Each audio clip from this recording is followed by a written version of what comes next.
ইরানে চলমান বিক্ষোভে নিহতের সংখ্যা বেড়ে ২,৬৭৭।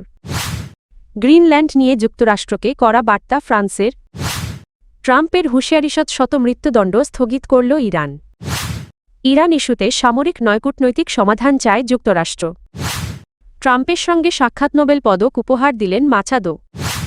ইরানে চলমান সরকার বিরোধী বিক্ষোভে নিহতের সংখ্যা বেড়ে ২,৬৭৭ জনে পৌঁছেছে। যুক্তরাষ্ট্রভিত্তিক মানবাধিকার সংগঠন human rights activists news agency HRANA বৃহস্পতিবার এ তথ্য জানিয়েছে। সংস্থাটির হিসাব অনুযায়ী অর্থনৈতিক সংকটকে কেন্দ্র করে শুরু হওয়া এই বিক্ষোভে এখন পর্যন্ত ১৯,০৯৭ জনকে আটক করা হয়েছে। বিক্ষোভ চলাকালে নিরাপত্তা বাহিনীর সঙ্গে সংঘর্ষে এসব প্রাণহানি ঘটেছে বলে জানানো হয়। তবে ইরানের সরকারি কর্তৃপক্ষ এখনও বিক্ষোভে নিহত বা আহতের কোনো আনুষ্ঠানিক পরিসংখ্যান প্রকাশ করেনি। গত বছরের ২৮শে ডিসেম্বর রাজধানী তেহরানে প্রথম এই বিক্ষোভ শুরু হয়। শুরুতে দোকানদার, ব্যবসায়ী ও ক্ষুদ্র ব্যবসার সঙ্গে যুক্ত ব্যক্তিরা লাগামহীন মূল্যস্ফীতিরিয়ালের অবমূল্যায়ন এবং ক্রমাবনতিশীল অর্থনৈতিক পরিস্থিতির প্রতিবাদে ধর্মঘট ও বিক্ষোভে অংশ নেন। পরবর্তীতে তা দেশব্যাপী সরকার বিরোধী আন্দোলনের রূপ নেয়। গ্রিনল্যান্ডকে ঘিরে যুক্তরাষ্ট্রের আগ্রহের বিষয়ে প্রকাশ্যে সতর্কবার্তা দিয়েছে ফ্রান্স। দেশটির প্রেসিডেন্ট ইমানুয়েল ম্যাক্রোর প্রশাসনের শীর্ষ কর্মকর্তারা জানিয়েছেন, ইস্যুতে যুক্তরাষ্ট্র কোনো একতরফা পদক্ষেপ নিলে তা ইউরোপের সঙ্গে সম্পর্কের ওপর নেতিবাচক প্রভাব ফেলবে। ফ্রান্সের অর্থমন্ত্রী রোনাল্ড লেস্কুরে বৃহস্পতিবার ১৫ই জানুয়ারি ব্রিটিশ দৈনিক ফিনান্সিয়াল টাইমসকে দেওয়া এক সাক্ষাৎকারে বিষয়টি নিশ্চিত করেন। তিনি জানান, সম্প্রতি যুক্তরাষ্ট্রের ট্রেজারি সেক্রেটারি স্কট ব্যাসেন্টের সঙ্গে আলোচনায় গ্রিনল্যান্ড নিয়ে ইউরোপীয় ইউনিয়নের অবস্থান স্পষ্টভাবে তুলে ধরা হয়েছে। লেস্কুরে বলেন, গ্রিনল্যান্ড দখলের কোনো চেষ্টা হলে ইউরোপীয় ইউনিয়ন তা গুরুতর সীমা লঙ্ঘন হিসেবে দেখবে। এমন উদ্যোগ যুক্তরাষ্ট্র ও ইউরোপীয় ইউনিয়নের মধ্যকার অর্থনৈতিক সম্পর্ককে বড় সংকটে ফেলতে পারে বলেও তিনি সতর্ক করেন। তিনি আরও বলেন, গ্রিনল্যান্ড একটি সার্বভৌম ভূখণ্ড এবং ইউরোপীয় ইউনিয়নের অংশ। এ অঞ্চল নিয়ে যুক্তরাষ্ট্রের কোনো ধরনের সামরিক বা দখলমূলক পদক্ষেপ আন্তর্জাতিক ব্যবস্থায় বড় ধরনের অস্থিরতা তৈরি করতে পারে এবং বৈশ্বিক পরিস্থিতিকে নতুন মোড়ে নিয়ে যেতে পারে। মার্কিন প্রেসিডেন্ট ডোনাল্ড ট্রাম্পের হুঁশিয়ারির পর ইরানে সরকারবিরোধী বিক্ষোভে আটক অন্তত ৮০০ জনের মৃত্যুদণ্ড কার্যকর স্থগিত করা হয়েছে বলে জানিয়েছে যুক্তরাষ্ট্র। বৃহস্পতিবার ১৫ই জানুয়ারি হোয়াইট হাউস এ তথ্য নিশ্চিত করে। হোয়াইট হাউসের প্রেস সেক্রেটারি ক্যারোলিন লেভিট সাংবাদিকদের বলেন, প্রেসিডেন্ট জানতে পেরেছেন যে যেসব মৃত্যুদণ্ড বুধবার কার্যকর হওয়ার কথা ছিল সেগুলো আপাতত বন্ধ রাখা হয়েছে। তিনি জানান, বিক্ষোভকারীদের হত্যাকাণ্ড চলতে থাকলে ইরানকে ভয়াবহ পরিণতির মুখোমুখি হতে হবে, এমন বার্তা আগেই তেহরানকে দিয়েছিলেন ট্রাম্প। সম্প্রতি ইরানে ইসলামী প্রজাতন্ত্রের ইতিহাসে অন্যতম বড় সরকার বিরোধী বিক্ষোভ শুরু হয়। তবে কঠোর দমন অভিযান ও এক সপ্তাহের ইন্টারনেট বন্ধের পর সাম্প্রতিক দিনে বিক্ষোভের তীব্রতা কিছুটা কমেছে বলে ধারণা করা হচ্ছে।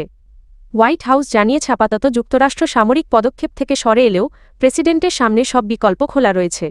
একই দিনে মার্কিন ট্রেজারি বিভাগ ইরানের কয়েকজন শীর্ষ কর্মকর্তার বিরুদ্ধে নতুন নিষেধাজ্ঞা আরোপ করে। নরওয়ে ভিত্তিক মানবাধিকার সংস্থা ইরান হিউম্যান রাইটস IHR জানিয়েছে, চলমান বিক্ষোভে এখন পর্যন্ত অন্তত ৩,৪২৮ জন নিহত হয়েছেন। সংস্থাটি বলেছে, প্রকৃত সংখ্যা আরও বেশি হতে পারে। যুক্তরাষ্ট্রের বিশেষ দূত স্টিভ উইটকফ বলেছেন, ইরান ইস্যুতে সামরিক পদক্ষেপ নয়, কূটনৈতিক সমাধানকেই অগ্রাধিকার দিচ্ছে ট্রাম্প প্রশাসন। ইরানে সরকার বিরোধী বিক্ষোভে প্রাণঘাতী দমন পীড়নের প্রেক্ষাপটে সৃষ্ট উত্তেজনার মধ্যেই তিনি এ মন্তব্য করেন।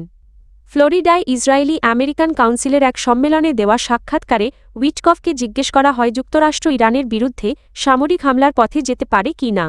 জবাবে তিনি বলেন, প্রশাসন কূটনৈতিক সমাধানের দিকেই এগোতে চায়।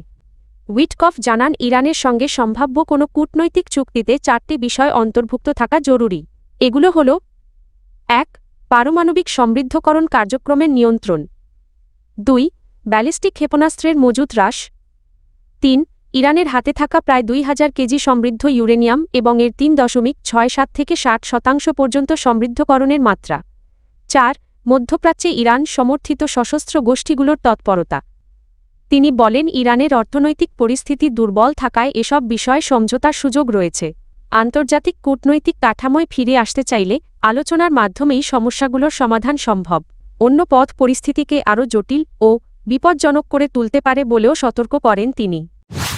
মার্কিন প্রেসিডেন্ট ডোনাল্ড ট্রাম্পের সঙ্গে বৈঠক করেছেন ভেনেজুয়েলার বিরোধী নেত্রী মারিয়া করিনা মাচাদো। বৃহস্পতিবার 15 জানুয়ারি অনুষ্ঠিত উচ্চ পর্যায়ের এ বৈঠকে তিনি ট্রাম্পকে নিজের নোবেল শান্তি পুরস্কারের মেডেল উপহার দেন। বার্তা সংস্থা রয়টার্স জানায় মাচাদো সাংবাদিকদের বলেন, ভেনেজুয়েলার জনগণের স্বাধীনতার প্রতি ট্রাম্পের প্রতিশ্রুতির স্বীকৃতি হিসেবেই তিনি মেডেলটি উপহার দিয়েছেন। তবে ট্রাম্প সেটি গ্রহণ করেছেন কি না তা নিশ্চিত নয়। নরওয়ের নোবেল ইনস্টিটিউট আগেই জানিয়েছে নোবেল শান্তি পুরস্কার হস্তান্তর ভাগ বা প্রত্যাহারযোগ্য নয়, ফলে মেডেলটি আনুষ্ঠানিকভাবে মাচাদোরই থাকবে। রয়টার্সের প্রতিবেদনে বলা হয় এটি ট্রাম্প ও মাচাদোর প্রথম সরাসরি সাক্ষাৎ।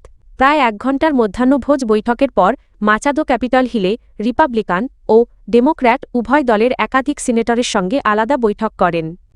হোয়াইট হাউসের প্রেস সেক্রেটারি ক্যারোলিন লেভিট বলেন ট্রাম্প এই বৈঠকের অপেক্ষায় ছিলেন। তবে তার মতে স্বল্প মেয়াদে দেশ পরিচালনার জন্য প্রয়োজনীয় রাজনৈতিক সমর্থন এখনও মাচাদোর নেই। বর্তমানে ভেনেজুয়েলার ভবিষ্যৎ শাসন ব্যবস্থায় ভূমিকা নিশ্চিত করতে বিভিন্ন পক্ষের মধ্যে প্রভাব বিস্তারের প্রতিযোগিতা চলছে।